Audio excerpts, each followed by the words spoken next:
Artificial intelligence హబ్గా రూపుదిద్దుకుంటున్న silicon city Bengaluru రూపురేఖలు సమూలంగా మారబోతున్నాయి. ఓ భారీ రైల్వే స్టేషన్ రాబోతుంది. యలహంక రైల్వే స్టేషన్ను 6,000 కోట్ల రూపాయలతో పునర్నిర్మించనుంది ప్రభుత్వం. ఇది అందుబాటులోకి వస్తే బెంగళూరులో 4వ ప్రధాన టెర్మినల్గా మారుతుంది.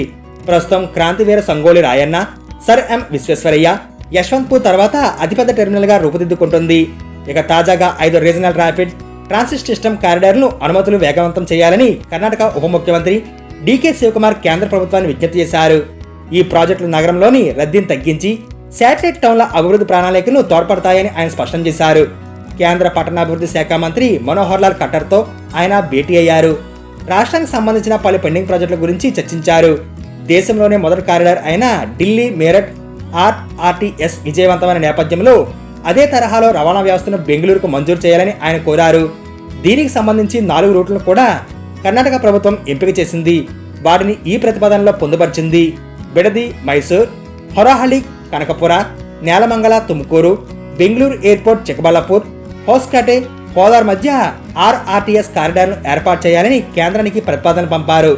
ప్రస్తుతం ఢిల్లీ మేరట్ మధ్య ఈ రైళ్లు అందుబాటులో ఉన్నాయి. దూర ప్రాంతాల మధ్య ఇవి రాకపోకలు సాగించవు. మల్టీ మోడల్ ట్రాన్స్పోర్ట్ సిస్టమ్ తరహాలో రీజనల్ ర్యాపిడ్ ట్రాన్స్పోర్ట్ సిస్టమ్ కారిడార్లో మాత్రమే ఈ రైళ్లు పరుగులు పెడతాయి. ఇవి రైల్వే మంత్రిత్వ శాఖ పరిధిలో ఉండవు. వీటిని పర్యవేక్షించడానికి ప్రత్యేకంగా ఓ కార్పొరేషన్ కేంద్ర ప్రభుత్వం ఏర్పాటు చేసింది. తొలి సెమీ హైస్పీడ్ ఆర్ఆర్టీఎస్ రైలు ఢిల్లీ, గజియాబాద్, మేరట్ రీజియన్ పరిధిలో అందుబాటులోకి వచ్చింది. 82 కిలోమీటర్ల క్యారిడార్ ఇది. ఈ రైలుకు ర్యాపిడ్ ఎక్స్ అని పేరు పెట్టారు.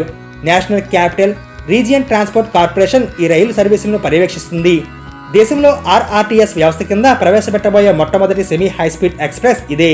ర్యాపిడ్ ఎక్స్ అనే బ్రాండ్ నేమ్ మీదే వివిధ రీజియన్ల మధ్య దశల వారీగా ఈ రైళ్లు పరుగులు పెట్టనున్నాయి.